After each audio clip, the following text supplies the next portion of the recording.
Hey everyone, Morklympious here, back with another hot Absolver vid. Today I just wanted to talk about Absolver Plus and Kahlt. Now, a while ago, I released a video called The Absolver Plus Differences, and in there, I promised to make this video, so strap in, okay? It's gonna be a wild ride. With Absolver Plus, some of the changes made to the move pool have people worried that Kahlt is too strong. The argument is that by taking away guard breaks as a mechanic that counters Kahlt, you buff Kahlt to an insane level. And my thesis for this video is, there are so many ways to bully Kahlt already that guard breaks do not need to counter Kahlt. So if you don't know, Absolver Plus released about a month and a half ago, and two particular changes made Kahlt a better class. The first change is that 12-frame moves are the new fastest moves, and they are all lights, meaning Kahlt's resilience mechanic after absorbing will now counter the fastest moves in the game. Basically what I'm saying is Kahlt works as it should in Absolver Plus. Because in vanilla, you could still just loop 12 frames and actually bully a Kahlt that has successfully absorbed. How fucked up is that? And the second is that Kahlt can now absorb guard breaks. People will probably whine and cry about how this is actually overpowered, but I'm gonna hopefully tell you there are a million ways you could actually bully Kahlt that have nothing to do with guard breaks. I'm already in the editing room adding a bunch of shit to this video, so you know what? Here's a primer on guard breaks and Kahlt, in my opinion. Guard breaks in Absolver are very interesting. They're a very interesting mechanic because they allow you to essentially threaten someone's stamina, which is king. Stamina is king in Absolver. We all know this. But the issue is that when you play against any class, like a Windfall or a Phajin or whatever, and you launch a guard break, every class except for Kahlt gets to use their defensive to avoid it or parry it or otherwise nullify it. This is not the case when you fight against a Kahlt. A Kahlt cannot absorb a guard break.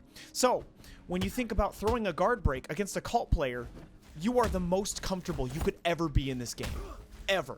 You are the most comfortable against a Kahlt when you throw a guard break. You get to turn your brain off. As the attacker, you get to turn your brain off. You see this? I don't have to think at all. Because here are the outcomes. 1, the Kahlt absorbs the guard break, takes damage, and it's my turn. 2, the Kahlt does not absorb, instead just blocks, and then I have my turn anyways, and they've just taken a shitload of stamina damage.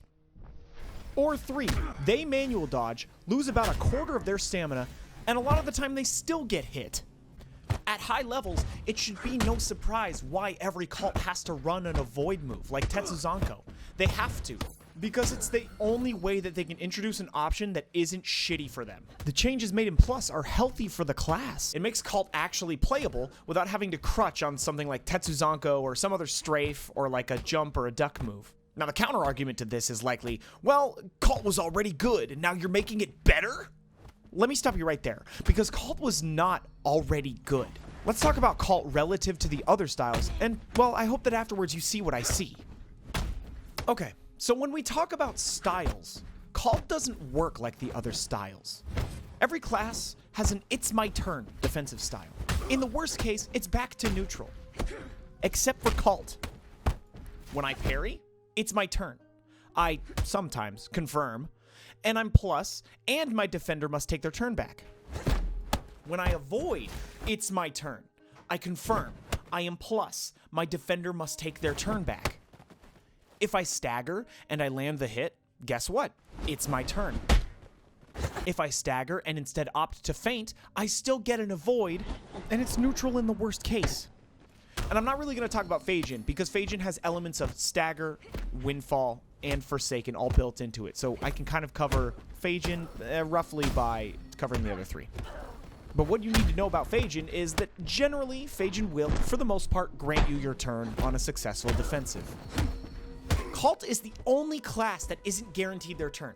The penalty for having a simple defensive input means that they can lose so much more than the other classes if they guess wrong. When a Kahlt absorbs, unlike every other class, they are still in a mix-up. They still do not have their turn yet. See this? This is health that is no longer real if they enter hit stun.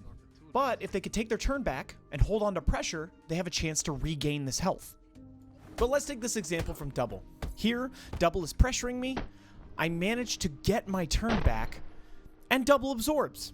No big deal, right? Oh, just kidding. Earthquake. Double re-enters hit stun. I get a confirm, and all of his ghost health is gone. I get the kill. But let's ignore that example for a second, and let's go into the mind of a Kahlt when they absorb. Kahlt absorbs. They now have to make a choice.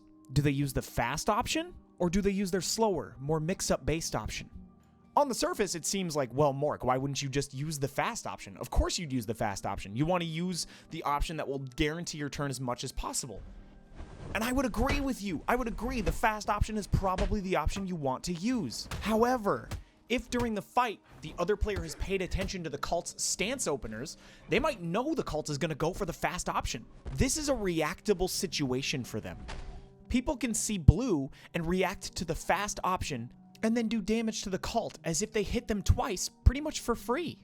The more the Kahlt successively absorbs, the higher the stakes, which means more health to lose in a single hit and a longer time holding pressure to regain that health, which is very difficult in an even skill matchup. In this counterplay that doesn't even involve guard breaks, the Kahlt becomes more and more disadvantaged as time goes on. If I've been countering their openers this whole time and stacking ghost health on them, I only need one hit to make all of that damage real. So the Kahlt's going to have to start doing something like mixing slowly out of absorb, and that's terrifying. But the real illustration here is that ghost health is a liability for Kahlt, and you should be exploiting that as much as you possibly can. By making guard breaks absorbable, you're forced to confront this method of play and actually use it and utilize it, and understand that there are multiple ways to play against Kahlt, none of which necessitate a guard break as a hard counter to Kahlt. In this fight with double, I'm not using any guard breaks. I'm using timing, something that works on every class, to mix this Kahlt. Abusing ghost health and using timing are counterplay strategies that exist against Kahlt today. The reason why Kahlt can absorb breakers in Absolver Plus is because there are already so many ways to play around Kahlt. Why do guard breaks need to break Kahlt when there are so many ways to bully Kahlt in ways that the other classes themselves cannot be bullied, like absorb counterplay or ghost health manipulation? Here's an Absolver vanilla clip where none of my guard breaks connect to the Kahlt absorb, but it still plays fine. In this clip, all I needed to do was see blue once and know that they have jab punch as their opener. I get the duck, and they just die. Now, some of you might say, well, great, what purpose do guard breaks serve? The answer is they serve the same purpose they always have, making your opponent afraid to be guard broken. They still do an immense amount of stamina damage. Nothing about their function as stamina pressure tools has changed. If you're going to take one thing away from this video, here's my opinion. People are so used to playing against Kahlt a single way, with guard breaks. As long as I have a guard break, I can beat Kahlt. That's what people will say. But with Absolver Plus, people are forced to re-examine the Kahlt matchup. You can re-examine the Kahlt matchup in Absolver Vanilla all you want, and you can find new ways to fight Kahlt. But guard breaks will still counter them. In Absolver Plus, you are forced. You are forced to adapt in a way that will make you stronger in both versions of the game, Vanilla and Plus. There's nothing wrong with adapting to overcome obstacles. There is nothing wrong with reshaping and rethinking the way you fight Kahlt. Adapting is literally in the lifeblood of this game. It is literally the bones. It is the heart and the soul. It is all about adapting on the fly to overcome new challenges. And I think largely a lot of the issue that people have when they see that Kahlt can absorb breakers is that it's a matchup issue. People haven't had to think very hard when they fought Kahlt in the last 4 or 5 years because guard breaks have always countered Kahlt. But something I've seen across my years of playing this game is that there have been plenty of really good players that have played against Kahlt without guard breaks. And the fact that that's possible at all means that, well, are guard breaks really necessary as hard counters to Kahlt?